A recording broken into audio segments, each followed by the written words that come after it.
গুরুত্বপূর্ণ বয়ান পেশ করবেন মুফতি রাফি বিন মনির, খতিব মুকিম বাজার বড় মসজিদ, বংশাল, ঢাকা। আমি হযরতকে তার মূল্যবান তাকরীর পেশ করার জন্য অনুরোধ জ্ঞাপন করছি।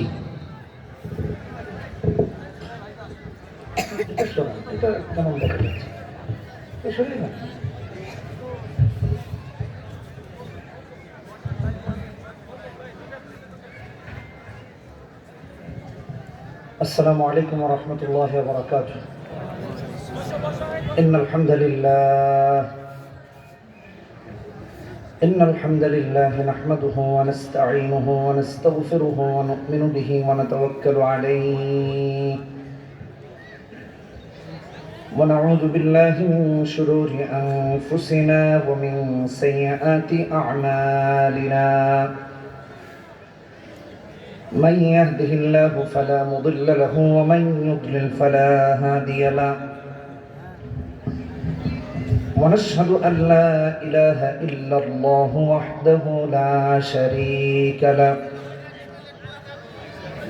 ونشهد أن سيدنا ونبينا ومولانا محمدا عبده ورسوله.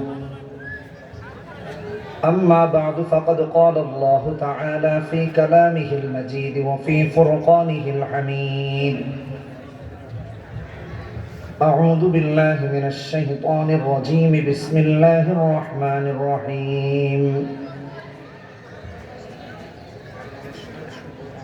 يا أيها الذين آمنوا بالله ورسوله والكتاب الذي نزل على رسوله والكتاب الذي أنزل من قبل ومن يكفر بالله وملائكته وكتبه ورسله واليوم الآخر فقد ضل ضلالا بعيدا. إن الذين آمنوا ثم كفروا ثم آمنوا ثم كفروا ثم ازدادوا كفرا لم يكن الله ليغفر لهم ولا ليهديهم سبيلا. بشر المنافقين بأن لهم عذابا أليما. الذين يتخذون الكافرين أولياء من دون المؤمنين أيبتغون عندهم العزة فإن العزة لله جميعا. وقال تعالى في شان حبيبه إن الله وملائكته يصلون على النبي يا أيها الذين آمنوا صلوا عليه وسلموا تسليما. সবাই নামাজের দরুদ পড়ি। আল্লাহুম্মা সাল্লি আলা মুহাম্মাদ ওয়া আলা আলি মুহাম্মাদ কামা সাল্লাইতা আলা ইব্রাহিম ওয়া আলা আলি ইব্রাহিম ইন্নাকা হামিদুম মাজিদ. اللهم بارك على محمد وعلى آل محمد كما باركت على إبراهيم وعلى آل إبراهيم إنك حميد مجيد. صدق الله العظيم. জিরাবো গার্মেন্টস শ্রমিক কাফেলার উদ্যোগে আয়োজিত নবম বার্ষিক ওয়াজ মাহফিলের সম্মানিত সভাপতি মণ্ডলীগণ, সম্মানিত সভাপতি হাফেজ মাওলানা মোহাম্মদ মাহবুবুর রহমান,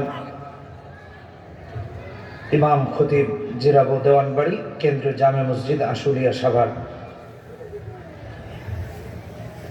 উপস্থিত হযরত উলামায়ে কেরাম, পিতৃতুল্য বাবারা, যুবক বন্ধুরা, পর্দার আড়ালে অবস্থানরত মা বোনেরা, শুভেচ্ছা জানিয়ে কৃতজ্ঞতা জ্ঞাপন করছি মহান আল্লাহ সুবহানাহু ওয়া তাআলার দরবারে, যিনি ভালোবেসে দয়া করে মহব্বত করে আমাদেরকে এখানে আসার এবং বসার তৌফিক দিয়েছেন। এজন্য বলি আলহামদুলিল্লাহ। সময় খুবই অল্প সময়ে অনেক কথা বলা লাগবে। এই জন্য গতানুগতিক ওয়াজ না, আমরা কথাগুলো শোনার চেষ্টা করব, ইনশাআল্লাহ ফায়দা হবে। আর আমারও এমন কোনো উদ্দেশ্য কোনোদিনই আসে নাই যে এখান থেকে আরো 5টা দাওয়াত আমাকে দিবে, কালেক্ট করতে হবে। সো কাউকে খুশি করার জন্য আল্লাহ ছাড়া আওয়াজ করতে হবে, এই চিন্তা আমার মনে এখন তো সারা দুনিয়াতে আল্লাহ তাআলা নেন, আগেও কোনোদিন আসে নাই। সো আমিও আপনাদেরকে খুশি করার জন্য ওয়াজ করবো এমন না, কোরআন হাদিসের কিছু কথা শোনানোর জন্য কিছু কথা বলবো। 4টা আয়াত তেলাওয়াত করেছি সূরা নিসার। এটা কোরআনের 4th সূরা, সূরাতুন নিসা। 136, 37, 38, 39 এই 4টি আয়াত তেলাওয়াত করেছি। প্রথম আয়াতে আল্লাহ তাআলা ঈমানের কথা বলেছেন এবং মুমিন কখন মুমিন হয় সে বিষয় তুলে ধরেছেন। আবার মুমিন কি কারণে কাফের হয় এই আয়াত থেকে তা বোঝা যায়। ওয়া ইয়াকফুর বিল্লাহি ওয়া মালাইকাতিহি ওয়া কুতুবিহি ওয়া রুসুলিহি ওয়াল ইয়াউমিল আখির, আল্লাহকে, তার রাসূলদেরকে, আসমানি কিতাব সমূহকে, ফেরেশতাদেরকে কেউ অস্বীকার করলে সে কাফের, আর এগুলোর উপর ঈমান আনলে সে মুমিন হয়। দ্বিতীয় আয়াতে আল্লাহ তাআলা বুঝিয়েছেন আপনার আমার ঘরের অবস্থা তুলে ধরেছেন। 2024 সালে আমাদের অবস্থা এমন, 2025 সালে বাবা মুসলমান, ছেলে কাফের হয়ে গেছে, ছেলে মুসলমান, বাবা কাফের হয়ে গেছে, স্বামী মুসলিম, স্ত্রী কাফের হয়ে গেছে। এটা একেবারে ঘরের খবর বলতেছে, আপনি আমি জানিও না, এটা বাস্তবতা। এই প্রজন্মের কথা বলতেছি, এই প্রজন্মের কথা বলতেছি। স্বামী মুসলিম, স্ত্রী কাফের, মুরতাদ হয়ে গেছে, নাস্তিক হয়ে গেছে, অথবা নাস্তিক মেয়েকে একজন মুসলিম বিয়ে করতেছে। এটা বর্তমান প্রজন্মের কথা। কি কারণে কাফের হয়ে গেল? আমানু সুম্মা কাফারু সুম্মা আমানু সুম্মা কাফারু। তার বর্তমান স্টেজ কি? সুম্মা ইজদাদু কুফরা, কুফরকে বাড়িয়ে দিয়েছে। আগে একটা সময় ছিল সকালে মুমিন, দুপুরে কাফের হয়ে গেছে, আচ্ছা ঠিক আছে, বিকালে মুসলিম, রাতে কাফের হয়ে গেছে। এখন তার অবস্থা এমন যে কুফরিকে এমন ভাবে বাড়িয়ে দিয়েছে যে এখন তার কুফরিটাই অবস্থা। সুম্মা ইজদাদু কুফরা, এখন কুফরিকে এমন ভাবে বাড়িয়ে দিয়েছে, ইসলামের বিরুদ্ধে তার অবস্থান কুফরিকে এমন ভাবে বাড়িয়ে দিয়েছে, দলের কারণে, ব্যক্তিগত কারণে, অর্থের কারণে, চেয়ারের কারণে সে মসজিদে গিয়ে আলেমকে বলতেছে হুজুর এই ওয়াজ করার দরকার নাই। কোথায়? মসজিদে, আল্লাহর ঘরে আল্লাহর কথা বলতে নিষেধ করতেছে। সুম্মা ইজদাদু কুফরা। আমি একটা বললাম আর কি, এগুলো বললে তো শেষ হবে না। কয়েকদিন আগে আমাদের দেশের এক সম্মানিত লিডার, তার সম্মান সে রক্ষা না করতে পারে, আমি তাকে সম্মানিত নেতাই বললাম, প্রবীণ রাজনীতিবিদ, মন্তব্য করেছেন যে দেশে ভাই মাইকটা একরকম রাখেন, হ্যাঁ এটা গুতাগুতি ধরাধরি, যিনি মাইকের লোক আছেন করেন না আল্লাহর রাস্তায়, হ্যাঁ কারণ আমি কথা বলতেছি, আমি বুঝি তো আপনি ধরলেন, এটা করেন না। নেতা বললেন কি যে ওয়াজ মাহফিল হয়, সমাজে পরিবর্তন হয় না কেন? আমি তো দেখি সমাজে পরিবর্তন হয়, আমি দেখি, উনি দেখতে পাবেন। তা আমি তার এই বক্তব্যের নিচে একটা কমেন্ট করেছি আর কি, লিখেছি যে শরীয়ত আইন নাই তাই অপরাধ কমে না, শরীয়ত আইন নাই তাই অপরাধ কমে না। শরীয়ত আইন থাকলে বেগম পাড়ায় আর বাণী বানান যেত, ঠিক কিনা? ঠিক। এই যে বিগত সরকারের এক নেতা 350 বাড়ি বানাইছে বিদেশে, কথা বুঝেন নাই? কয়শো? কি বরকত হয়েছে চিন্তা করছেন? 350। এই টাকা আপনার আমার। শরীয়ত আইন থাকলে আগামীতে এমন নেতা আর তৈরি হতে পারত না। প্রগতিশীলরা বলে যদি শরীয়ত আইন হয় তাহলে তো হাত কেটে দিবেন, পরে বাংলাদেশের মানুষের হাত থাকবো কেমনে? চুরি করলে যদি হাত কেটে দেন, তার মানে কি সৌদি আরবের মানুষের হাত নাই? হ্যাঁ হ্যাঁ, হাত থাকবে, চুরি থাকবে না, কথা বলেন ঠিক কিনা বেঠিক? মানুষ থাকবে, মদখোর থাকবে না, রাস্তাঘাট থাকবে, ছিনতাই থাকবে না, সমাজ থাকবে, সমাজ নষ্ট করার লোকেরা থাকবে না। এজন্য শরীয়ত আইন দরকার। যারা বলে তার ফ্যান ফলোয়াররা ওয়াজের কোনো ফায়দা হচ্ছে না। আমি আজকে এখান থেকে আপনাদেরকে দায়িত্ব নিয়ে বলতেছি, এখানে যতগুলো মানুষ এখানে বসেছেন, সমাজের অপরাধের সাথে সব থেকে কম জড়িত এই মানুষগুলো। আমি চ্যালেঞ্জ করে বললাম, আমি সবাইকে সাক্ষী রেখে বললাম, এখানে যারা বসছেন এই ওয়াজে এসে সমাজে যত চুরি হয়, ডাকাতি হয়, জেনা হয়, ধর্ষণ হয়, লুটপাট হয়, ছিনতাই হয়, ডাকাতি হয়, মাদক চোরা কারবারি হয়, অস্ত্র চোরা কারবারি হয়, যত জায়গায় খুন হচ্ছে, হাদি ভাইয়ের মাথায় যারা গুলি করেছে, মামুনকে যারা গুলি করে হত্যা করেছে, যত আততাই আছে, যত আন্ডারওয়ার্ল্ডের লিডার আছে, যত মাদক চোরা কারবারি আছে, এখানে এদের নাই কেউ। আমি চ্যালেঞ্জ করে বললাম, সমাজে এটাই পরিবর্তন হয়েছে ওয়াজের। যারা ওয়াজে আসে তারা এই সমস্ত অপরাধের সাথে জড়িত না। আমি চ্যালেঞ্জ করে বললাম, এটা উপস্থিত, আমার আস্থা বিশ্বাস রেখে বললাম, এটা দায়িত্ব নিয়ে কথাগুলো বলছি। এবং কি আমি এই দায়িত্ব নিয়ে এটাও বলতে পারি, এখানে যারা বসে আছে এদের একজনও আমাদের বাংলাদেশের টাকা মেরে বেগম পাড়ায় বাড়ি বানাবে। চ্যালেঞ্জ চ্যালেঞ্জ করলাম, এখানে যারা বসে আছে, যারা বলছে তাদের আছে, যারা বলছে তাদের আছে, তাদের ডানে বামে যারা আছে তাদের আছে, আপনার আমার নাই। কানাডাতে গিয়েছি, কানাডায় আমাকে একজন বলতেছে, সাহেব চলেন আপনাকে বেগম পাড়া দেখাই। আমি বললাম, ভাই আমার তো সময় নাই, আবার বাংলাদেশেও আসতে হবে, যাই না। বলে প্রথম জিজ্ঞেস করলাম এটা কোন বেগম পাড়া, মানে ফার্স্টে একটু আনইজি প্রস্তুত ছিলাম না যে ওই বেগম পাড়ায় নিতে চাচ্ছে। হুজুর বুঝেন না, ওই যে দেশের টাকা যে সমস্ত চোরেরা এনে বাড়ি ঘর করছে, ওদের বাড়ি ঘর আর কি দেখে। এই কথা বলার জন্য এতগুলো কথা বললাম। কুফরকে এখন এমন ভাবে বাড়িয়ে দিয়েছে, মুসলমানের সন্তান হয়ে, নাম মুসলমানের, পিতৃ পরিচয় মুসলমানের, কুফর বাড়িয়ে দেওয়ার কারণে তার অবস্থা এমন, এখন সরাসরি কুফরের পক্ষাবস্থান নিচ্ছে, তারপরে নিজেকে মুসলমান দাবি করে। 7 তারিখ ভূমিকম্প হলো, জমার দিন আমি মোতালা করতেছিলাম, তো এমত অবস্থায় হঠাৎ করে ভাবলাম দৌড় দিব। প্রথম কয়েক সেকেন্ড হওয়ার পরে আমি ভাবলাম সবাই দৌড়াইতেছে, কিন্তু কোরআনে কারীমের মোতালার অবস্থায় মারা যাওয়া তো সৌভাগ্যের, আমি দৌড় দিব কি করে? তখন একেবারে ঘেরে বসে এরকম করে ধরে টেবিলটা, যাব না, কোরআন পড়তে পড়তে মরতে পারে সৌভাগ্যের। দেখলাম যে থামেও না, তো আমি দৌড় দিয়া মানুষের জাতাজাতিতে মরবো কেন, কোরআন পড়তে পড়তে মরি। পরের দিনের মনে হয় বক্তব্য ছিল নেতা, তো আমি ওখানে যখন লিখেছি শরীয়ত আইন নাই, এখানে বহু অমুসলিম মন্তব্য করেছে, এটা নিয়ে আমার কোনো মন্তব্য নাই। অমুসলিম শরীয়ত আইন চাইবে না, এটা তার ব্যাপার।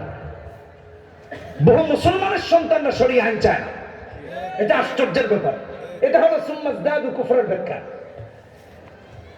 একজন ওখানে কমেন্ট করেছে শরীয়ত আইনে লাথি মারে, আমি জানি না তার কমেন্টটা আজও আছে কিনা। আমার এটা দেখে খুব অবাক হলাম যে মুসলমানের সন্তান শরীয়ত আইনে লাথি মারে। সুম্মাজদাদু কুফরা, কুফর কি পরিমাণে বেড়ে গেলে এটা হতে পারে চিন্তা করে। আমি তার ওয়ালে ঢুকলাম, যে দেখি এই লোক ফেসবুকে আসলে কি মুসলমান না নাস্তিক, তার পোস্ট দেখলে তো বোঝা যায় সে কোন চিন্তা লালন করে। তার পোস্ট খেয়াল করতে গিয়ে দেখি সে আগের দিন যে ভূমিকম্প হয়েছে এটা নিয়ে কোরআনের আয়াত পোস্ট করছে, হাদিস পোস্ট করছে, সব ঠিক আছে, কিন্তু শরীয়ত আইন চায় না। আমি এই জন্য বলছি যে এটা আমাদের ঘরের খবর। সুম্মাজদাদু কুফরা, স্বামী কাফের হয়ে গেছে, নয়তো স্ত্রী মুরতাদ হয়ে গেছে, নাস্তিক হয়ে গেছে, স্বামীর খবর নাই, নয়তো স্ত্রীর খবর নাই, বাবার খবর নাই, বাবা পাক্কা নামাজি হাজি সাহেব, ছেলে নাস্তিক হয়ে গেছে। সুম্মাজদাদু কুফরা, এজন্য ঈমানকে আঁকড়ে ধরা, ঈমানের উপর অবিচল থাকা। বলতে গেলে লম্বা হয়ে যাবে, আমি সংক্ষিপ্ত আকারে 5টা বিষয়ে কথা বলি, তাহলে ঈমানের উপর অবিচল থাকতে পারবো, মজবুত থাকতে পারবো। 1 নম্বর, কোরআন সুন্নাহকে আঁকড়ে ধরা। আমলের কথা বলতেছি, ভালো করে শুনুন। এই 5টা আমল করতে হবে। কয়টা আমল? কয়টা আমল? সবাইকে বুঝতে হবে কয়টা আমল। সবার মাহফিল আপনারা মেমোরিতে নিয়ে নিয়ে যাবেন, আমার এই 5টা কথা মাথায় নিয়ে যেতে হবে। 1 নম্বর, কোরআন সুন্নাহ আঁকড়ে ধরা। আমার নবীজি মুওয়াত্তা মালিকের হাদিসে বলেছেন, 1628 নম্বর হাদিস, তারাকতু ফীকুম আমরাইন লান তাদিল্লু মা তামাসসাকতুম বিহিমা কিতাবাল্লাহি ওয়া সুন্নাত নবিয়্যি। কোরআন এবং সুন্নাহকে যে আঁকড়ে ধরবে সে কখনো ভ্রষ্ট হবে না। এই ব্যক্তি কাফের হবে না, এই ব্যক্তি মুশরিক হবে না, এই ব্যক্তি মুরতাদ হবে না। নবীজি বলেছেন হাদিসে। এই মজবুতের ব্যাপারে আল্লাহ তাআলা কোরআনে কারীমে বিভিন্ন জায়গায় বলেছেন। কোরআনে কারীম খুলে দেখেন, আল্লাহ রাব্বুল আলামিন সূরা হামিম আস-সাজদা 30 নম্বর আয়াতে বলতে গিয়ে বলেছেন, ইন্নাল্লাযীনা ক্বালু রাব্বুনাল্লাহ ثم استقاموا تتنزل عليهم الملائكة ألا تخافوا ولا تحزنوا وأبشروا بالجنة التي كنتم توعدون। জান্নাতের যে ওয়াদা আল্লাহ করেছেন তার সুসংবাদ দিয়েছেন ওই বান্দা বান্দীদের জন্য যারা বলেছে আল্লাহই আমার রব, রবই আমার সব, এর উপর ইস্তেকামত থেকেছে। অর্থ তাকে তার রবের থেকে দূরে সরাতে পারে নাই, ক্ষমতা তাকে তার রবের থেকে দূরে সরাতে পারে নাই। আল্লাহ রাব্বুল আলামিনকে যে শরব মানেছে এটা তার কোনো কিছু লোভ লালসা তাকে দূরে সরাইতে পারে নাই। আল্লাহ বলছেন তার কোনো ভয় নাই, তার কোনো টেনশন নাই। আল্লাহ রাব্বুল আলামিন এই নিশ্চয়তা দিয়েছেন। আল্লাহ তাআলা অন্য আয়াতে বলেছেন যে ব্যক্তি আল্লাহই রব এই কথার উপর ইস্তেকামত থাকে। আল্লাহ সূরা নিসা 175 নম্বর আয়াতে, সূরা আয়াতই আছে 176টি, 175 নম্বর আয়াতে বলেছেন, ফাআম্মাল্লাযীনা আমানু বিল্লাহ ওয়াতাসামু বিহি ফাসায়াদখিলুহুম ফি রাহমাতিন মিনহু ওয়া ফাদলিহি ওয়া ইয়াহদিহিম ইলাইহি সিরাতাম মুস্তাকিমা। আল্লাহ গ্যারান্টি দিচ্ছেন যে ব্যক্তি ঈমান আনার পর ইস্তেকামত থেকেছে, ঈমানের উপর অটল থেকেছে, অবিচল থেকেছে, আল্লাহকেই রব মেনেছে, পথ কেনা, ক্ষমতা কেনা, চেয়ার কেনা, ব্যক্তিত্ব কেনা, অর্থ কেনা, সম্পদ কেনা, মানুষ কেনা, প্রভাব প্রতিপত্তি কেনা, আল্লাহকে রব মেনে রেখেছে, রব মেনে থেকেছে। আল্লাহ রাব্বুল আলামিন বলছেন আল্লাহ তাকে তার দয়া এবং অনুগ্রহে ঢুকাবেন। সবচেয়ে মজার বিষয়, 5 ওয়াক্ত নামাজে দাঁড়িয়ে আমরা বলি ইহদিনাস সিরাতাল মুস্তাকিম। আল্লাহ 175 নম্বর আয়াতে সূরা নিসা বলছেন যে ব্যক্তি ঈমানের উপর ইস্তেকামত থাকবে আমি আল্লাহ তাআলা সিরাত মুস্তাকিমের উপর পরিচালিত করব।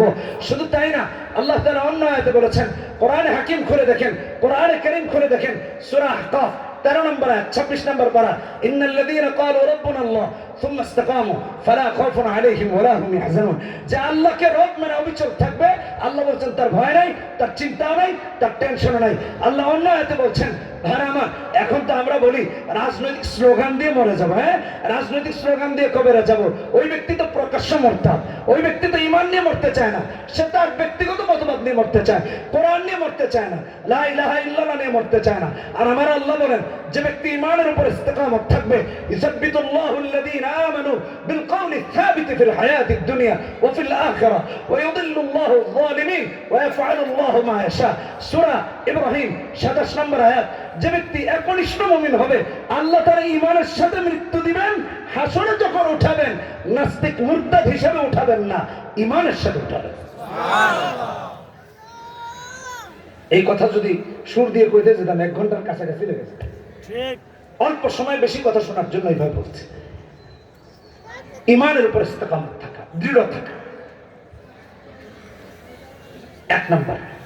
কোরআন সুন্নাহ আঁকড়ে ধরা। নবীজি সাল্লাল্লাহু আলাইহি ওয়াসাল্লাম কেমন আঁকড়ে ধরেছেন? জুলুম হয় নাই নবীজির উপরে? কথা বলেন না কেন? নবীর উপর যদি জুলুম হয় নবীর ওয়ারিসদের উপর হবে না? বিগত 16 বছর হয় নাই? নির্দোষ আলেমদেরকে জেলখানায় মোবাইল চোর বানায় আটকে রাখছে,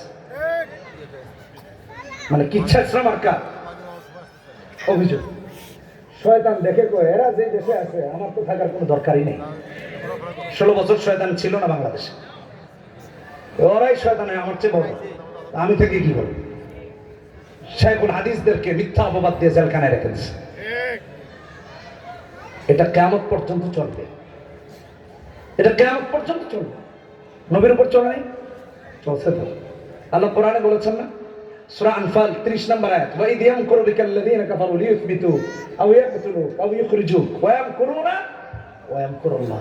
ওরা মনে করেন যে ষড়যন্ত্র করে, কিন্তু কৌশলী কে? আল্লাহ। আল্লাহ যখন টান দিবেন 16 বছরের ক্ষমতাও টিকতে পারে না, এটা বাস্তবতা। ওয়া ইয়ামকুরুনা ওয়া ইয়ামকুরুল্লাহ। আচ্ছা, নবীর উপর নির্যাতন হয়েছে, নিপীড়ন হয়েছে, শিয়াবে আবি তালেবে নবীকে বন্দী করে রাখা হয়েছে। নবী কি 1 সেকেন্ডের জন্য বলছেন যে আবু জাহেল ঠিক আছে, আজ থেকে আমি উতবা শাইবা যারাই রাসূলকে কষ্ট দিত তাদেরকে বলছেন যে আমি লাত মানাত ওজ্জা হবলের উপর ঈমান আনলাম? 1 সেকেন্ডের জন্য বলছেন? এটা মুমিনের কাজ না, এটা ইস্তেকামত, লা ইলাহা ইল্লাল্লাহ। এজন্য সূরা ইব্রাহিমের 27 নম্বর আয়াতের ব্যাখ্যায় মুফাসসিরিন কেরামগণ বলেন বিল কওলি সাবিত লা ইলাহা ইল্লাল্লাহ, লা ইলাহা ইল্লাল্লাহর উপর অবিচল থাকা। ইমাম বাইহাকী তার দালায়েলুন নবুওয়াতে দ্বিতীয় খণ্ডে 341 নম্বর পৃষ্ঠায় ভিন্নভাবে উপস্থাপন করেছেন। নবীজি কালেমার দাওয়াত দিয়েছে, ওরা নবী বলছে মারবে, হত্যা করবে, মক্কা থেকে বের করে দিবে। নবী 1 সেকেন্ডের জন্য বিচলিত হন নাই, বরং বলেছেন আমার এক হাতে চাঁদ আর এক হাতে সূর্য রাখাটা যে কষ্টের, এর চেয়েও বেশি হলেও আমার 1 সেকেন্ডের জন্য কালেমা ছাড়ার সুযোগ নাই। ইসলামের দাওয়াত বন্ধ করার কোনো সুযোগ নাই। এই জন্য ইমানের উপর ইস্তেকামত থাকা, কোরআন সুন্নাহকে আঁকড়ে ধরা, এটাই ইমানের উপর ইস্তেকামত থাকা। আল্লাহু আকবার। আবু তালেব নবীজির অবিচল থাকা এবং নবীকে সাহায্য করার জন্য কি বলেছিলেন? লা ইয়াসিলু ইলাইকা বিজামআহিম হাত্তা উওয়াসসাদা ফিত তুরাবি দাফিনা। মুহাম্মদ কালেমার দাওয়াত দাও, আল্লাহর নামে কসম করে বলেছেন ওয়াল্লাহি লা ইয়াসিলু ইলাইকা বিজামআহিম, আমি যতদিন বেঁচে আছি ওরা সবাই মিলে তুমি মুহাম্মাদের কোনো ক্ষতি করতে পারবে না।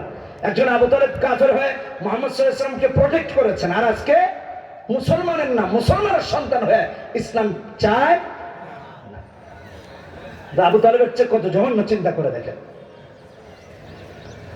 লম্বা করতে চাচ্ছি না, তাই সামনের দিকে যাই। নবীজি কেমন অবিচল ছিলেন? নামাজে দাঁড়িয়েছেন, বুখারী হাদিস 240 নম্বর হাদিস। আব্দুল্লাহ ইবনে মাসউদ রাদিয়াল্লাহু তাআলা আনহু হাদিসে বর্ণনা করেন, সালাতে দাঁড়িয়েছেন, নামাজে দাঁড়িয়েছেন, আল্লাহু আকবার, রুকুতে গিয়েছেন, সিজদায় গিয়েছেন। আবু জাহেল সাঙ্গপাঙ্গদেরকে বলে, এই তোমরা কে আসো?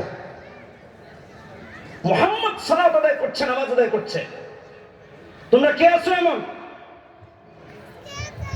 মুহাম্মদ সাল্লাল্লাহু আলাইহি ওয়াসাল্লাম যখন সিজদায় যাবে তার মাথায় ময়লা এনে রেখে দাও, যাতে করে মুহাম্মদ মাথা উঠাতে না পারে। নাউজুবিল্লাহ। নবীকে বিব্রত করা। বিগত 16 বছর আলেমদেরকে এভাবে কষ্ট দেওয়া হয়েছে শুধু দিনের উপর অবিচল থাকার কারণে। চাকরি ছাড়া থেকে নিয়ে, মিথ্যা মামলা দেওয়া থেকে নিয়ে, দেশ ছাড়া থেকে নিয়ে, এগুলো হয়েছে। আমার মসজিদে ডিবি গিয়ে হাজির, এনএসআই গিয়ে হাজির। আরে ভাই কি চুরি তো করলাম না, কোথায় ডাকাতিও করলাম না, কোথায় কি হয়েছে? শেষ পর্যন্ত প্রায় বছরই তো মাহফিলের দাওয়াত আসে, তো যাবো আর যাওয়া হয় না। শেষে লন্ডনে চলে গেলাম, লন্ডনে চলে গিয়েছিলাম, ওখানে মাহফিলও করলাম, ওখান থেকে আমেরিকায় গিয়েছি। কিন্তু বিরক্ত হয়ে গেছে, স্বেচ্ছায় না, বাধ্য করা হয়েছে। এগুলো আনন্দের সাথে করা হয়েছে। কিসের অপরাধ ছিল? কোথাও তো চুরি করে নেই, ডাকাতি করে নেই, হ্যাঁ, জনগণের সম্পদ তো আত্মসাৎ করিনি। কি অপরাধ ছিল?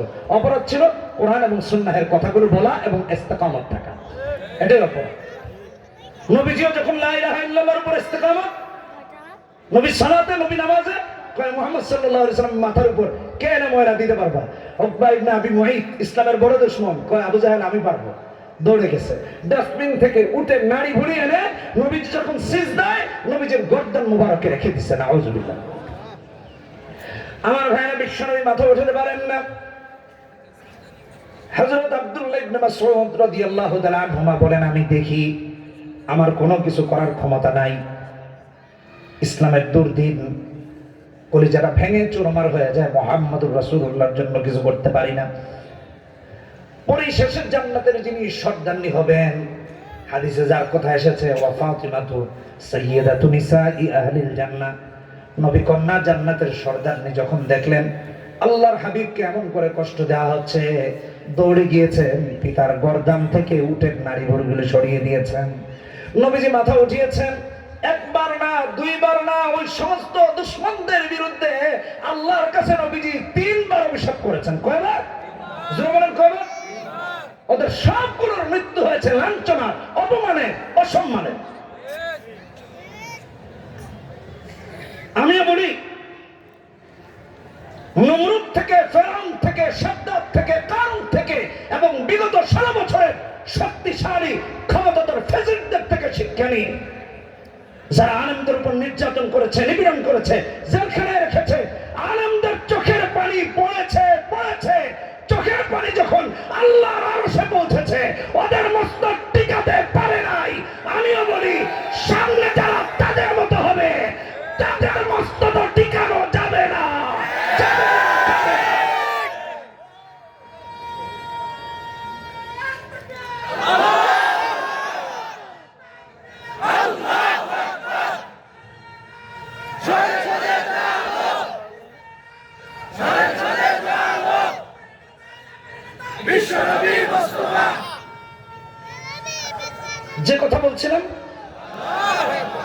মুহাম্মদ সাল্লাল্লাহু আলাইহি ওয়াসাল্লাম কি নামাজ পড়া বাদ দিয়ে দিয়েছেন? কষ্ট দেওয়া হয়নি? নবীকে মেরে ফেলার চেষ্টা করা হয়েছে। 3856 নম্বর হাদিসে বুখারীতে আসছে রাসূল নামাজে উকবা ইবনে আবি মুইত এসে পেছন থেকে রাসূলুল্লাহ সাল্লাল্লাহু আলাইহি ওয়াসাল্লামের গলা মুবারকে চাদর টেনে ধরেছে। নবীজির চেহারা মুবারক লাল হয়ে গেছে। নামাজ বাদ দিয়ে দিয়েছে। কথা বলে না, ইসলাম ছেড়ে দিয়েছেন? দৃঢ় থেকেছেন, দৃঢ় থেকেছেন। আজকে আমার সমস্ত ভাইদের কাছে প্রথম আমলের বিষয় কোরআন সুন্নাহ আঁকড়ে ধরা। পৃথিবী যেদিকে যায় যাবে, কিন্তু কোরআন সুন্নাহকে ছাড়ার কোনো সুযোগ নাই। হযরত বিলাল নামাজ আদায় করেছেন, ছেড়ে দিয়েছেন? আবু বকর নামাজ আদায় করেছেন না? জুলুম ঠিকই তো হয়েছে। সিরাত ইবনে হিশামের প্রথম খণ্ডে আসছে হযরত আবু বকর যখন ইসলামের প্রকাশ্য দাওয়াত দিলেন, মারতে মারতে মারতে মারতে উতবা ইবনে রবিআ জুতা দিয়ে হযরত আবু বকরের চেহারা পদদলিত করেছে, জ্ঞান হারিয়ে ফেলেছেন। হুঁশ এসেছে, জিজ্ঞেস করছেন আমার রাসূল কি বলেছেন? সুবহানাল্লাহ। এক সেকেন্ডের জন্য রাসূলকে ভুলেন নাই। আপনি আমি কেমনে ভুলে যাই? কি করে নবীজিকে ভুলে যাই? যুবক ভাইরা আমার, ইমানকে মজবুত করা, কোরআন সুন্নাহকে আঁকড়ে ধরা, এটা প্রথম আজকে আমল।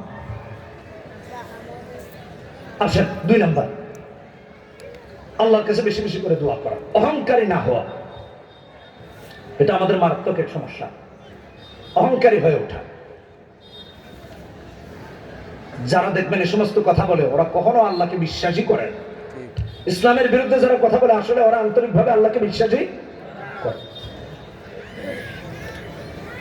আল্লাহ রাব্বুল আলামিন এই জন্য দোয়া শিখিয়ে দিয়েছেন। সূরা আল ইমরান 9 নম্বর পৃষ্ঠা 3 নম্বর পারা 8 নম্বর আয়াত, রব্বানা লা তুযিগ কুলুবানা বা'দা ইয হাদাইতানা ওয়া হাব লানা মিন লাদুনকা রাহমাতান ইন্নাকা আনতাল ওয়াহ্হাব।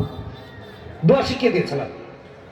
সবাই পড়ি রব্বানা, সবাই রব্বানা লা তুযিগ কুলুবানা বা'দা ইয হাদাইতানা ওয়া হাব লানা মিন লাদুনকা রাহমা ইন্নাকা আনতাল ওয়াহ্হাব। এই দোয়া বেশি বেশি করে আল্লাহর কাছে করা। অহংকারীরা দোয়া করে না, বিনয়ীরা দোয়া করে। অহংকারীরা ক্ষমতার অহংকার দেখায়, তখন আল্লাহ ওদেরকে ধরেন। ফাকাল আনা রাব্বুকুমুল আলা বলেছিল না? কে? ফেরাউন। আল্লাহ ধরেছেন, সময় শেষ, ক্ষমতার 5 বছর শেষ হয়ে গেছে। ফাআখাযাহুল্লাহু নাকালা আখিরাতি ওয়াল উলা ইন্না ফি যালিকা লাইবরাতান লিমান ইয়াখশা। কোথায় আমাদের ইবরত, কোথায় কি গেল? এজন্য নবীজি সব সময় দোয়া করতেন। ভালো করে শুনেন। আরেকটা আমল, 2 নাম্বার আল্লাহর কাছে দোয়া করা। প্রথম বলেছিলাম কোরআন সুন্নাহ আঁকড়ে ধরা, 2 নাম্বার বলেছি আল্লাহর কাছে দোয়া করা। নবী সব সময় দোয়া করতেন। 2290 নম্বর হাদিস তিরমিজিতে এসেছে, ইয়া মুকাল্লিবাল কুলুব সাব্বিত কলবি আলা দীনিক। নবী অল টাইম এবং অধিকাংশ সময় আল্লাহর কাছে দোয়া করতেন। দোয়া করবো তো ইনশাআল্লাহ, করবো তো ইনশাআল্লাহ। আল্লাহ আমাদের কবুল করুন। জোরে বলে আমিন, আরো জোরে বলে আমিন। মনে থাকবে না? সংক্ষেপ করার জন্য সামনের দিকে আগে যেহেতু সময় অল্প। 3 নাম্বার, সৎসঙ্গী নির্বাচন করা। স্ত্রী হোক, বন্ধু হোক, বা বাবা তার সন্তান গ্রহণ হোক, আপনি আমি বন্ধু, নেতা, কর্মী, নেককার নির্বাচন করেন। নেককার, পরহেজগার, আমানতদার, মিথ্যাবাদী না, সত্যবাদী। এটা গুরুত্বপূর্ণ। 3 নাম্বার। 1 নম্বর বলেছিলাম কোরআন সুন্নাহ আঁকড়ে ধরা, 2 নম্বর বলেছিলাম আল্লাহর কাছে দোয়া করা, হেদায়েতের উপর অবিচল থাকার জন্য। 3 নম্বর সৎ সঙ্গী নির্বাচন করা। কোরআন থেকে যদি বলি, সূরা তাওবা আল্লাহ 119 নম্বর আয়াতে বলেছেন, ইয়া আইয়ুহাল্লাযীনা আমানুত্তাকুল্লাহ ওয়া কুনু মা'আস সাদিকিন। আল্লাহ বলেছেন, আল্লাহু আকবার। সঙ্গী কি নির্বাচন করবেন? কার? আমার যুবক ভাইরা, এখানে মাশাআল্লাহ অনেক যুবকদেরকে দেখতে পাচ্ছি। তোমরা সঙ্গী বানিয়েছো মেসিকে, কেউ বানাইছে নেইমারকে। গত পরশুদিন এক জায়গায় মাহফিলে যাচ্ছি, হঠাৎ করে স্টেজে ওঠার আগে একটা নিউজ সামনে আসলো যে মেসি নাকি ভারতে আসছিল, ইন্ডিয়াতে। কোথায়? ইন্ডিয়াতে। তো ইন্ডিয়াতে সে অসৎ আচরণের শিকার হয়েছে। কি অসৎ আচরণ এত কিছু জানি না। আমাদের দেশের ছেলেপেলেরা কান্নাকাটি করতেছে, আহারে মেসি কত কষ্ট পাইছে, মেসির কষ্টে এতটা ব্যথিত, কাঁদতেছে। মেসি যদি আর ইন্ডিয়ার বাংলাদেশে না আসে, আল্লাহর রহমত তো নাজিল হওয়ার কোনো উপায় নেই। মেসি না আসলে সঙ্গী বানিয়েছে কারা দেখেন? আল্লাহ বলেছেন কোন মা'আস-সাদিকিন, ও বানিয়েছে কাফের মুশরিককে। আল্লাহ বললেন লা তাত্তাখিযুল ইয়াহুদা ওয়ান নাসারা আউলিয়া বা'দুহুম আউলিয়াউ বা'দ, 51 নম্বর আয়াতে সূরা তাওবা, সূরা মাইদা। আর আপনি আর আমি ইহুদি নাসারাকেই সঙ্গী বানাইলাম। চুল কাটি তার মতো, দাড়ি রাখি তার মতো, আহারে লেবাস পরি তার মতো। মুসলমানের সন্তান, ইসলামিক লেবাস নাই কিন্তু 10 নম্বর জার্সি ঠিকই আছে। কোথায় আছে দেখেন? দাড়ি রাখে না কিন্তু চুলের মতো ঠিকই কাটে, কারণ নেইমার কেটেছে, তাকে তো জানোয়ার হতেই হবে, তাই সেও চুল কেটেছে এরকম করে। আল্লাহ কি বললেন আর আপনি আর আমি কি করলাম? রসুল কি বললেন, আপনি আমি কি করলাম? নেককারকে বন্ধু বানান। আমেরিকাতে গিয়েছি একটা প্রোগ্রামে, ওখানে মায়ামি নাম শুনেছেন অনেকে, গুগলে সার্চ দিয়ে দেখবেন। পৃথিবীর সুন্দর জায়গাগুলোর একটা জায়গা মায়ামি। আল্লাহ অনেক জায়গাতে ঘুরিয়েছেন মায়ামি। ফ্লোরিডার একটা শহর, হ্যাঁ, মানে ট্রাম্প স্যার আছে না, ট্রাম্পের বাড়ি যেখানে, একটু ওখানে। তো ওখানে মেসি নাকি ইন্টার মায়ামি একটা ক্লাবে খেলে, হ্যাঁ, ওই যে আপনাদের পিসাবার কি যে একটা ক্লাবে খেলে। তো আমার এক ভাই সঙ্গত কারণে তিনি গতকালকে আমাকে মেসেজ করছেন যে আমার এই কথা বলছে, শায়েখ চলেন একদিন মেসিকে দেখায় নিয়ে আসি, আমারে প্রস্তাব করতেছে। তো আমি বললাম মেসিকে দেখলে কি সব টব আছে? কথা বুঝেন নাই? আল্লাহর ওলিদেরকে দেখলে নাইলে সওয়াব আছে, বুজুর্গদের সাথে মোলাকাত করলে সওয়াব আছে। কি বলেন, ঠিক কিনা বেটি?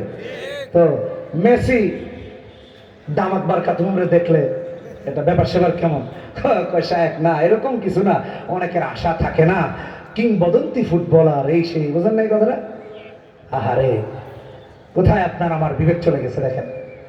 তো আমি বললাম যে লোক ইসলামকে পছন্দ করে না, প্রথম কথা, যে লোক মুসলমানের রক্তে তার হৃদয়ে ব্যথিত হয় না, যে লোক সারা পৃথিবীতে মুসলমানদেরকে হত্যাযোগ্য হলে একটা স্ট্যাটাস দিয়ে, একটা পোস্ট দিয়ে, একটা স্টেটমেন্ট দিয়ে তার প্রতিবাদ করে না, শত্রু হত্যা করেছে, যার একটু সহমর্মিতা নাই, এমন একজন ইসলাম বিদ্বেষীর সাথে আমার মোলাকাত করার কোনো ইচ্ছা নাই। সুস্পষ্ট কথা, জেনে নিন। আমি আশ্চর্য হয়ে আমার কলিজার টুকরা যুবক, যারা ইসলামকে পদে পদে লাঞ্ছিত করে, যারা মুসলমানের রক্ত দেখেও একটু কলিজা ফাটে না, কাঁদে না, সহমর্মী হয় না, তাদের মাথায় লেবাস তোমার কিভাবে উঠবে? তুমি তার লেবাসকে মাথায় কেন উঠিয়েছ? তুমি তার জার্সি কেন পড়েছ? অথচ রাসূল তোমার জন্য রাতের পর রাত সিজদায় পড়ে কেঁদেছেন, তুমি তার দাড়িটা চেহারায় উঠাও নাই? তুমি তার সুন্নতি লেবাস তোমার আপাদমস্তকে উঠাও নাই? বললে তো লম্বা হয়ে যাবে। আল্লাহ বলেছেন লাকাদ কানা লাকুম ফি রাসূলিল্লাহি উসওয়াতুন হাসানা। তুমি বানিয়েছো ইহুদি নাসারাকে সঙ্গী বানান, নেককার, পরহেজগার, দিনদার, আমানতদার, মুত্তাকি, পরহেজগার দেখে। চোর ডাকাতদেরকে বানায়েন না, নেককার বানান। বাস্তবতা বললে অনেক লম্বা হয়ে যায়। এটা কত তারিখ ভুলে গেছি, মসজিদে যাচ্ছি জুমার নামাজে, সঙ্গত কারণে গাড়ি নিয়ে যাইনি, তারা আগ্রহ করে নেমে একটা অটো পেয়েছি, বলি তাদের চলে, দেরি হয়ে গেছে। আমাদের মসজিদ আবার আপনাদের সব মসজিদের মতো না, এখন তো প্রায় মসজিদে খতিবদেরকে চাকর বানিয়ে রাখে, ইমামদেরকে। যখন যাই তখন নামাজ, যখন যাই তখন বায়ান, কোনো ফাইজলামিটা ইসলামের জায়গা নেই। এখন তো বুড়ো হয়েছি, বুঝলেন নেই কথা, চুলদারি পাকতেছে। 16 বছর হয়ে গেছে, ঢাকার বড় বড় মসজিদ আলহামদুলিল্লাহ আল্লাহ খেদমত নিয়েছেন। এখন তো এমনি মানুষজন চায়। এই কথা বলার উদ্দেশ্য কি? খতিবদেরকে চাকর বানায় রেখেন না, তাদেরকে স্বাধীনতা দিন, নেতৃত্ব তাদের হাতে দেন, দেখবেন সমাজ ঠিক হয়ে যাবে। এটা আমি বলতেছি খতিবদের জন্য। তাহলে দেখবেন সমাজ পরিবর্তন হবে। চোর বাটপারদের হাতে সমাজকে তুলে দিল। আমার প্রসঙ্গত কথাগুলো বলতেছি। লাকাদ কানা লাকুম ফি রাসূলিল্লাহি উসওয়াতুন হাসানাহ, খুব ইম্পর্টেন্ট। সঙ্গী বানান নেককার। তো এক রিক্সার ড্রাইভার, ওই যে রিক্সায় যাচ্ছে, অটো, মুরব্বী মানুষ, চুল দাড়ি পাকা, আমাকে কি যেন বলতেছে। তো আমি আবার মোবাইলে ওই মোতালা করতেছি, আমাদের মসজিদে ধারাবাহিক তাফসীর করি জুমার দিন, জুমার বায়ান। তো বলতেছে, হুজুর আপনারে কিছু কথা বলতেছি, একটু শোনেন। আমি সামনে থেকে বলতেছি। তা আমি একটু মনোযোগ দিলাম, মনে হয় বাবা বলেন। তা আমি আবার এরকম করে হাতটা এখানে দিয়ে একটু কানটা আগায় দিলাম, চাচার কথাগুলো শুনি। চাচা বলতেছে, শেখ হুজুর, এই যে সমাজের সমস্যা কিভাবে কি হয়, বলে কি সমস্যা? এখন মুসলমানের মেয়ে বোরকা পরে, হিজাব পরে, পর্দা করে, অমুসলিমের সাথে প্রেম করে তার বাচ্চা পেটে নিয়ে তার বাড়ি চলে যায়। সমাজ কেমনে ঠিক হবে? সঙ্গী বানাবেন একটা, সঙ্গী বানাচ্ছে কাফের। সঙ্গী বানাবে মুত্তাকি, সঙ্গী বানাচ্ছে অমুসলিম, আবার তার সন্তানও করবে নিয়ে গেছে। আবার অনেক মেয়েদের স্টেটমেন্ট দেখেছি, সে কাফের হয়ে গেছে। সে বলছে আমি আমার ধর্ম পরিবর্তন করব। বাবাদেরকে সচেতন হওয়া দরকার। একজন রিক্সা ড্রাইভারের এই অনুমতি আছে, আপনার আমার নাই। আমার মেয়েটা কোথায় যাচ্ছে, আমার ছেলেটা কোথায় যাচ্ছে, তার সঙ্গী কারা কারা, কার সাথে মিশে, কার সাথে উঠে বসে, এটা খুব ইম্পর্টেন্ট। ইংল্যান্ডে গিয়েছি, ওখানে এক ভাই অভিযোগ করতেছেন তার 4 মেয়ে। ভালো করে শোনেন, কয় মেয়ে? কয় মেয়ে? 4 মেয়ে। 4 জন নেশার সাথে জড়িত হয়ে গেছে। 4 জনই নেশার সাথে জড়িত হয়ে গেছে। 18+। আমেরিকাতে, লন্ডনে বা ইউরোপ আমেরিকাতে গাঁজা খাওয়া বৈধ, নেশা করা বৈধ। 18+ হয়ে গেল। 4 মেয়ে নেশার সাথে জড়িয়ে গেছে। কি কারণে? ফ্রেন্ড সার্কেলের কারণে। ফ্রেন্ড সার্কেল নেশাখোর বানিয়ে দিচ্ছে, গাঁজাখোর বানিয়ে দিচ্ছে। কোথায় আছি ভাই? সমাজ কোথায়? সঙ্গী বানান নেককার। এই কথা বলার উদ্দেশ্য কি? আজ থেকে মসজিদের খতিব, ইমাম, হক্কানি আলেমদের সাথে সম্পর্ক কায়েম করেন, দেখবেন চুরি ডাকাতি এলাকায় বন্ধ হয়ে গেছে। সম্পর্ক কায়েম করেন সন্তানের, দেখবেন আপনার সন্তান কোনোদিন আপনার গলায় ছুরি ধরতে আসবে না। দায়িত্ব নিয়ে কথাগুলো বলতেছে, সময় থাকলে আরো বলতাম। সঙ্গী যদি নেককার না হয়, তাহলে মুসলমানের ঈমান ধরে রাখা সম্ভব হয় না। সূরা ফুরকানে আল্লাহ তাআলা বলেছেন, ওয়ায়াউমা ইয়া'আদ্দু আয-যালিমু আলা ইয়াদাইহি ইয়াকুলু ইয়া লাইতানি ইত্তাখাযতু মা'আর রাসূলি সাবিলা ইয়া ওয়াইলাতা লাইতানি লাম আত্তাখিয ফুলানান খলিলা লাকাদ আদাল্লানি আন আয-যিকরি বা'দা ইয জাআনি ওয়া কানা আশ-শাইতানু লিল-ইনসানি খাযুলা। 27, 27, 28, 29 নম্বর আয়াত, 19 নম্বর পরের প্রথম পৃষ্ঠা। উকবা ইবনে আবি মুআইত ব্যবসায়ী ছিল। ব্যবসার কাজ ছেড়ে যখন আসতো, বাড়ি ফেরার পর সবাইকে দাওয়াত করে খাওয়াতো। তো একবার সে মুহাম্মদ সাল্লাল্লাহু আলাইহি ওয়াসাল্লামকে দাওয়াত করেছে। তাফসীরে বাগাবীতে আসছে, তাফসীরে ইবনে কাসিরে আসছে, বিভিন্ন তাফসীরে বিভিন্ন ভাবে আসছে। আমি সারাংশটা বলতেছি। নবীজিকে দাওয়াত করেছে। মুহাম্মদ সাল্লাল্লাহু আলাইহি ওয়াসাল্লাম এসেছেন। তো নবীজিকে যখন তার বাসায় খাবার খেতে বলা হলো, নবীজি বললেন, উকবা, আমি ততক্ষণ পর্যন্ত তোমার দাওয়াত গ্রহণ করছি না, খাচ্ছি না, যতক্ষণ না তুমি বলবা লা ইলাহা ইল্লাল্লাহ, অর্থাৎ ইসলাম গ্রহণ না করলে খাবো না। উকবা ইবনে আবি মুআইত টেনশনে পড়ে গেল যে আমার বাসায় এসে মুহাম্মদ না খেয়ে যান, এটা তো আমার জন্য প্রেস্টিজ ইস্যু, এটা তো আমার জন্য অপমানের, এটা তো আমার জন্য লাঞ্ছনা। এক পর্যায়ে রাজি হয়েছে কালেমা পড়বে। কালেমা পড়লে খাবো? হ্যাঁ। আশহাদু আল্লা ইলাহা ইল্লাল্লাহ আশহাদু আন্না মুহাম্মাদান আবদুহু ওয়া রাসূলুহু, মুসলমান হয়ে গেছে। নবীজি খাবার গ্রহণ করেছেন। আসেন, যে কথা বলার জন্য বলতেছি এটা এখন। তার বন্ধু ছিল উমাইয়া ইবনে খালফ। পুরো মক্কা ছড়িয়ে গেছে রাসূলুল্লাহর এত বড় দুশমন ইসলামের আছে যে নবীকে পেছন থেকে নামাজে গলা চাদর দিয়ে বেঁধে মেরে ফেলতে চাইতো, যে রাসূলুল্লাহকে নামাজে গর্দান মুবারকে ময়লা ফেলে দিত। সে ইসলাম গ্রহণ করেছে। পুরো মক্কা সারা পড়ে গেছে। উমাইয়া ইবনে খালফ বলে, উকবা, তুমি নাকি কালেমা পড়েছো? বলছে, দেখো, বাস্তবতা ভিন্ন ছিল। মুহাম্মদ আমার বাড়িতে খাবার না খেয়ে চলে গেলে এটা আমার জন্য প্রেস্টিজ ইস্যু। আমি খাবার খেলে, আমি ইসলাম গ্রহণ করলে তিনি খাবার খাবেন, তাই আমি ইসলাম গ্রহণ করেছি। বন্ধু বন্ধু উমাইয়া ইবনে খালফ ইসলাম গ্রহণকারী উকবাকে বলছে, হয়তো তুমি মুহাম্মদকে বন্ধু বানাও, নয়তো আমাকে রাখো। আমার সাথে বন্ধুত্ব রাখলে মুহাম্মদকে রাখা যাবে না, আর মুহাম্মদকে রাখলে আমার সাথে রাখা যাবে না। কোনটা গ্রহণ করবা তুমি বলো? সঙ্গী বন্ধুত্ব। ভালো করে শুনে, উকবা ইবনে আবি মুআইদ বলে, উমাইয়া ইবনে খালফ, তোমার সাথে আমার বন্ধুত্ব থাকবে, মুহাম্মাদের সাথে থাকবে না, প্রয়োজনে চলে যাবে। নাউযুবিল্লাহি মিন যালিক। কেউ আমার কথা বুঝে নাই মনে হয়। তোমার সাথে থাকবে, মুহাম্মাদের সাথে নয়। উমাইয়া ইবনে খালফ বলছে, তাহলে কিভাবে তাকে কালেমা ফেরত দিবা?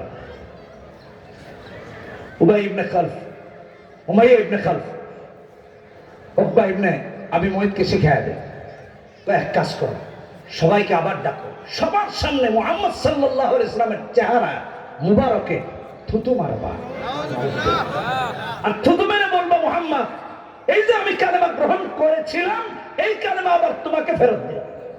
নাউযুবিল্লাহ, একটু চিৎকার দিন। ইসলাম ফেরত দিন। আল্লাহ রাব্বুল আলামিন জিবরিলকে বলেন, জিবরিল, আমার হাবিবকে যে এরকম করে অপমান করতে চায়, যাও, যখন আমার হাবিবের চেহারা মুবারকে থুতু মারবে, থুতুটা ধরবা, পাল্টা তার চেহারায় নিক্ষেপ করবা, এমনকি মরণ পর্যন্ত তার চেহারাটা বিকৃত করে দিবা।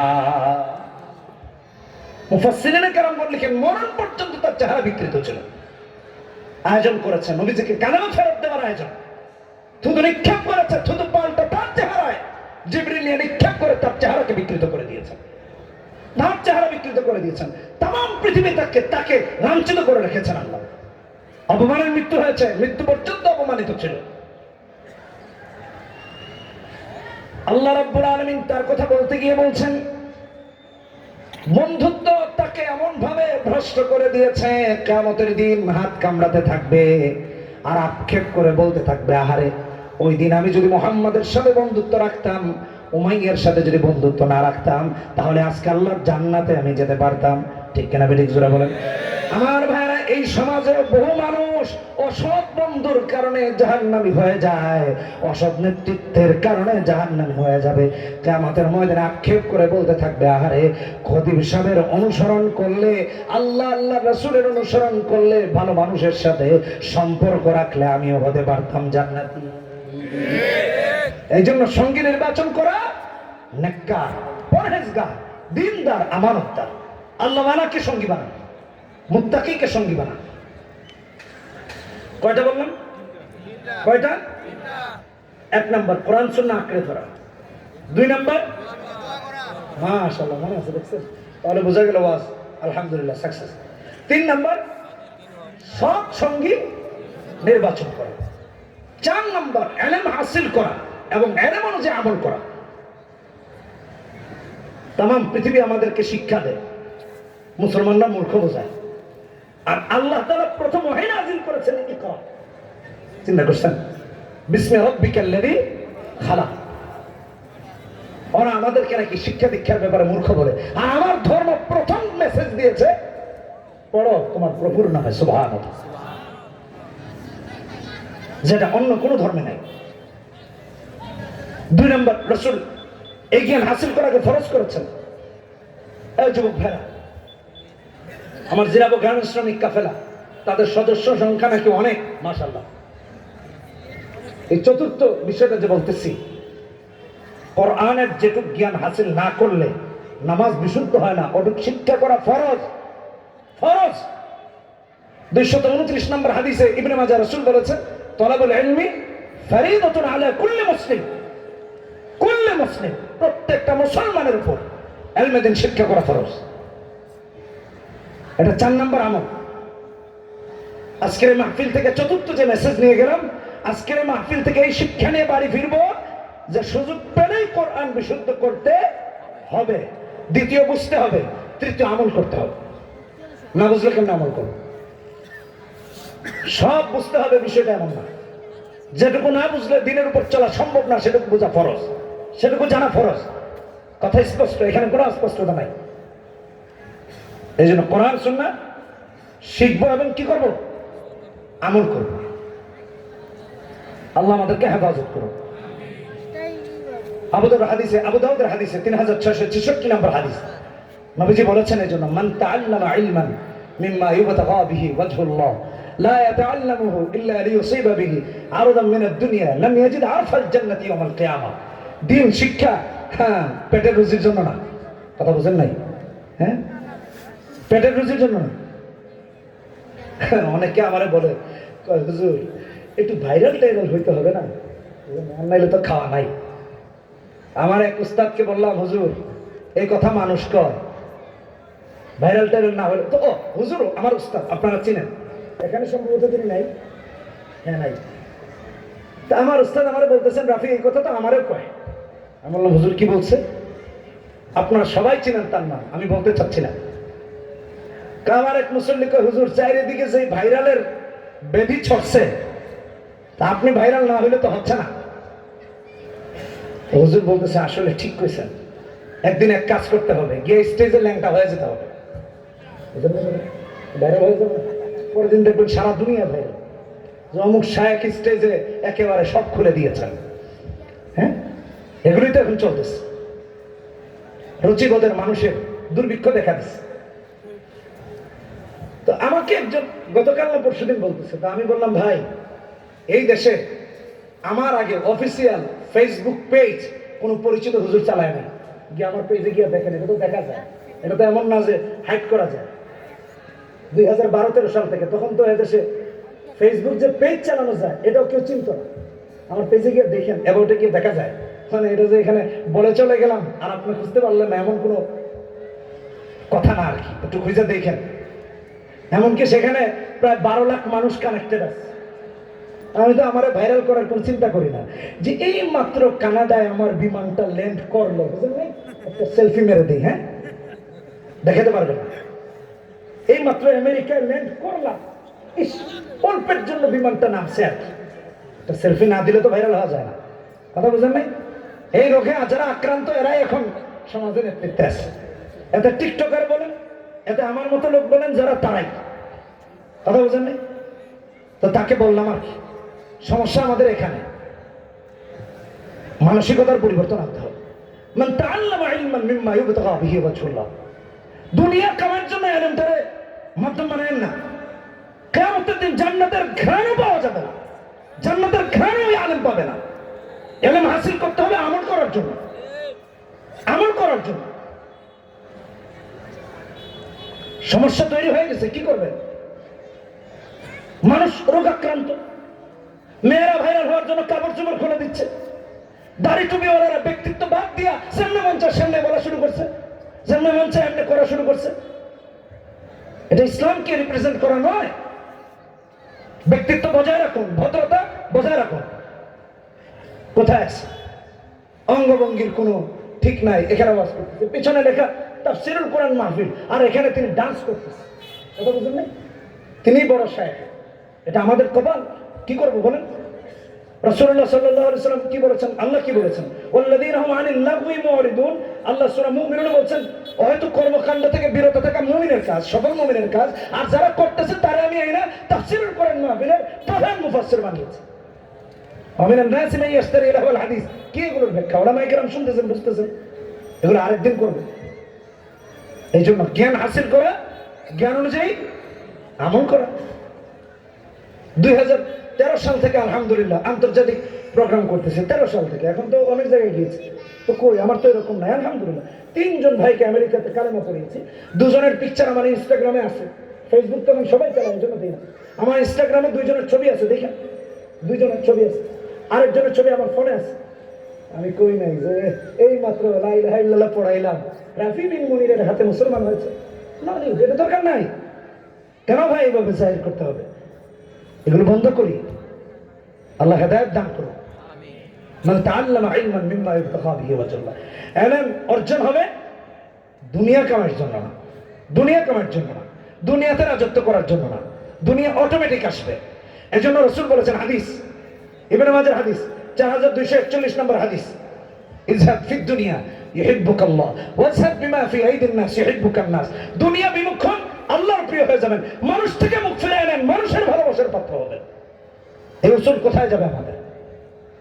5 নাম্বার জান মাল দিয়ে আল্লাহর রাস্তায় লড়াই করা।